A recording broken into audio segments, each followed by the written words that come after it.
Hello दोस्तों, हिमाचल योद्धा classes में आपका स्वागत है। तो आज मैं आपके लिए क्वेश्चन लेके आया हूं। वर्णमाला के मैंने आपको करा दिए थे, आज कराऊंगा कि शब्द किसे कहते हैं। शब्द के बारे में आपको डिटेल में कराया हुआ है और संज्ञा के बारे में मैंने आपको डिटेल में कराया हो, तो उससे रिलेटेड आज मैं आपको क्वेश्चन कराने वाला हूं। तो सबसे पहले है कि शब्द किसे कहते हैं। तो शब्द मैंने आपको कराया कि वर्णों के समूहों को क्या कहता है, शब्द कहते हैं।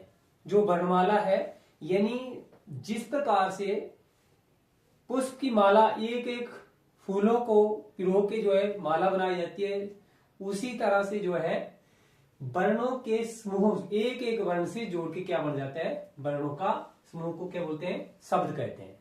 वर्णों के समूह को शब्द कहते हैं। ठीक है, अगर आपसे पूछना है कि शब्द किसे कहते हैं, तो वर्णों के समूह को शब्द कहा जाता है।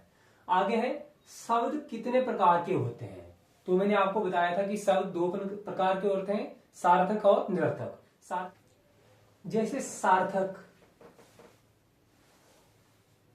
सार्थक यानी जैसे बालक तो बच्चा हो गया।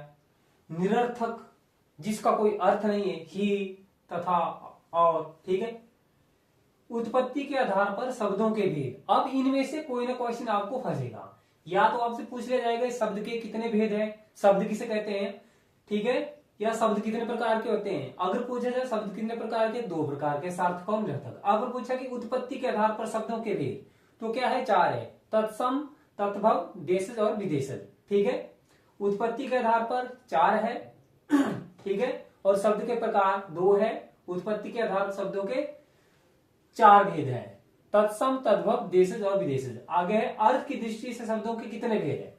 अर्थ की दृष्टि से एकार्थी शब्द, अनेकार्थी शब्द, पर्यायवाची और विपरार्थी शब्द यानी विलोम शब्द। यानी अर्थ की दृष्टि से ऐसा जिसका एक ही अर्थ निकलता हो, एक ऐसा शब्द जिसके अनेक अर्थ निकलते हो एक शब्द के। पर्यायवाची अलग अलग, ठीक है, एक ही शब्द को किस नाम से जाना जाता है। ठीक है, विपरीतार्थी यानी विलोम शब्द। ठीक है, अर्थ की दृष्टि से चार है, उत्पत्ति के आधार भी चार है, और प्रयोग की दृष्टि से शब्दों के कितने भेद हैं, प्रयोग की दृष्टि से, ठीक है, वो है आठ।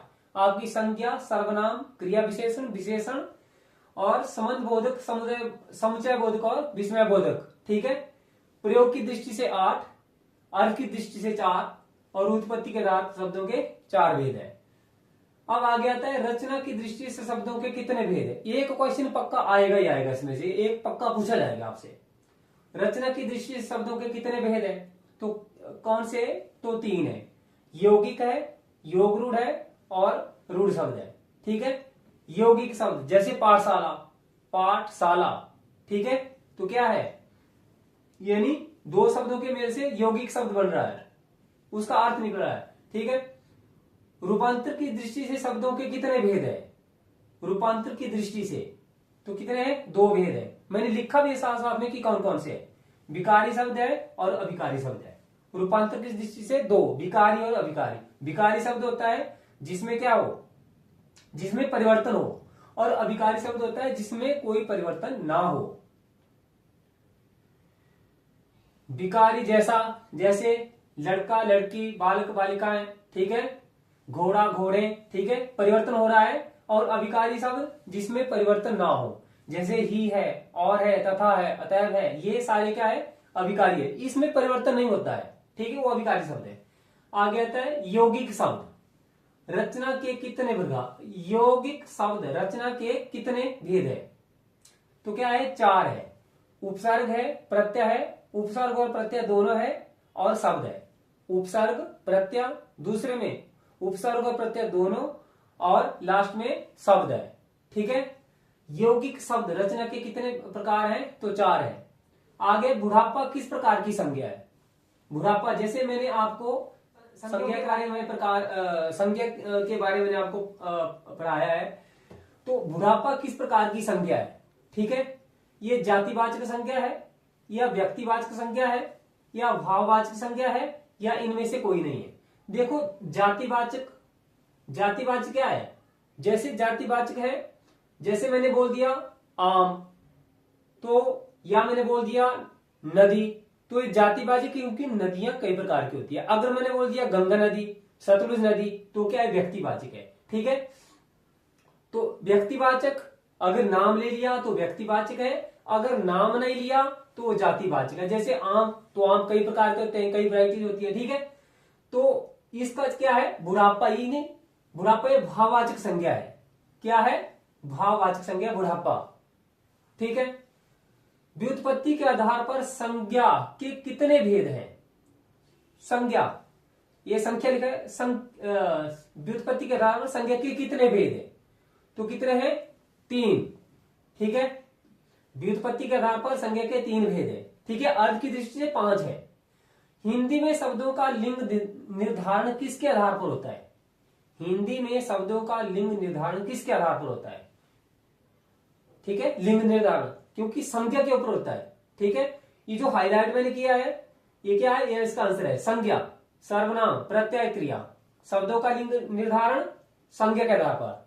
ठीक है, संज्ञा के आधार पर लिंग निर्धारण, जैसे बालक, जैसे लड़का, तो लिंग निर्धारण क्या है कि यह है पुरुषवाचक है। अगर लड़की तो स्त्रीलिंग है। ठीक है, आगे आता है जातिवाचक संज्ञा कि इनमें से जातिवाचक कौन सी है। जैसे मैंने ऊपर आपको बताया, इसमें पूछा है जातिवाचक, तो ए क्या है, लड़का है, बी सेना, सी श्याम और डी दुख। तो ये जो लड़का है, लड़के बहुत ज्यादा लड़के होते हैं, लेकिन जब तक नाम ना लिया तो ये जातिवाचक है, जब नाम ले लिया तो ये व्यक्तिवाचक है। तो ये क्या है, जातिवाचक संज्ञा कौन सी है? तो जातिवाचक है लड़का। ठीक है, यहां नाम नहीं दिया। सेना क्या है, ये समूहवाचक है। श्याम क्या है, नाम लिया है, ये व्यक्तिवाचक है। दुख क्या है, ये भाववाचक है। ठीक है, आगे है कौन सा व्यक्तिवाचक संज्ञा है? तो ये है गाय, दूसरा है पहाड़, तीसरा है यमुना और चौथा है आम। तो जैसे मैंने आपको पढ़ाया है, तो गाय क्या है, अगर तो नाम लिया तो ये व्यक्तिवाचक हो गए। अगर गाय है, गाय लिखा है, तो ये जातिवाचक है। अगर पहाड़ है तो पहाड़ भी जब तक नाम नहीं आता तब तक ये जातिवाचक में। अब यमुना क्या है, नदी का नाम है, तो नाम यमुना ये किसी नदी का नाम है, तो ये क्या है, व्यक्तिवाचक है। और आम क्या है, आम भी आपका जातिवाचक में आता है क्योंकि नाम, किसी आम का नाम ले रहे हैं। ठीक है, आगे अर्थ के आधार पर संज्ञा के कितने भेद हैं? अर्थ के आधार पर मैंने आपको ऊपर बताया, उत्पत्ति के आधार पर 3 और अर्थ के आधार पर संज्ञा के कितने भेद हैं? 5। आगे है कौन सा स्त्रीलिंग शब्द है? ठीक है, तो स्त्रीलिंग कौन सा है? अध्याय, अध्याय किया जाता है। ठीक है, स्वदेश, स्वदेश, अपना देश। स्थापना की जाती है, स्थापना की जाती है, किया जाता है। स्थापना की जाती है। और अपराध, अपराध किया जाता है, अपराध की नहीं जाती है। तो स्त्रीलिंग क्या कौन सा है? स्थापना, स्थापना की जाती है। जैसे हिमाचल प्रदेश की स्थापना। मुझे किस प्रकार का सर्वनाम है? सर्वनाम मैंने आपको कराए हैं, सर्वनाम के कितने भेद हैं। ठीक है, तो मुझे किस प्रकार का सर्वनाम है? मुझे, ठीक है, मुझे उत्तम पुरुष है, मध्यम पुरुष है या अन्य पुरुष है? तो उत्तम पुरुष जो होता है वो मैं, यानी जो फर्स्ट पर्सन है। ठीक है, मध्यम पुरुष कौन सा है? जो सेकंड पर्सन है। और अन्य पुरुष जो हमारे सामने नहीं है।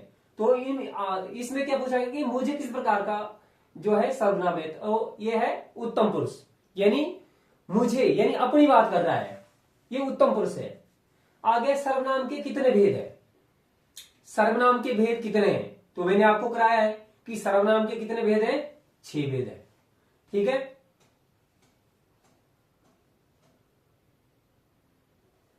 निश्चयवाचक सर्वनाम, ये मैंने आपको कराया है। ठीक है, अगर आपने पढ़ा होगा तो आप आंसर जरूर दोगे। निश्चयवाचक सर्वनाम, निश्चयवाचक क्या, कुछ, कौन। देखो ये कौन सा है, क्या है?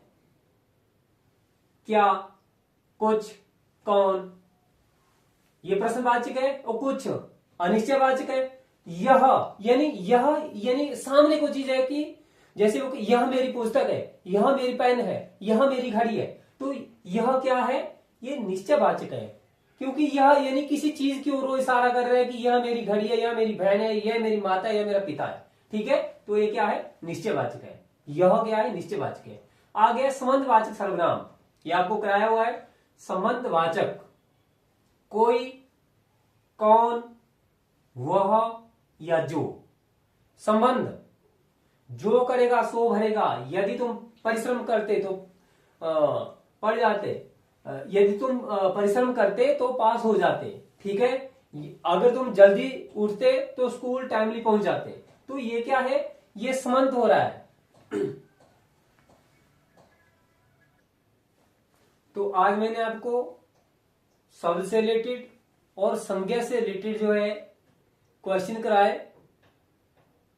तो मुझे आशा है कि आपको ये वीडियो अच्छी लगी होगी। तो लगातार पढ़ते रहें, स्टडी करते रहें, और सफलता हमेशा अवश्य आपके कदम चूमेगी। आप सफल होंगे, यही मेरी कामना है।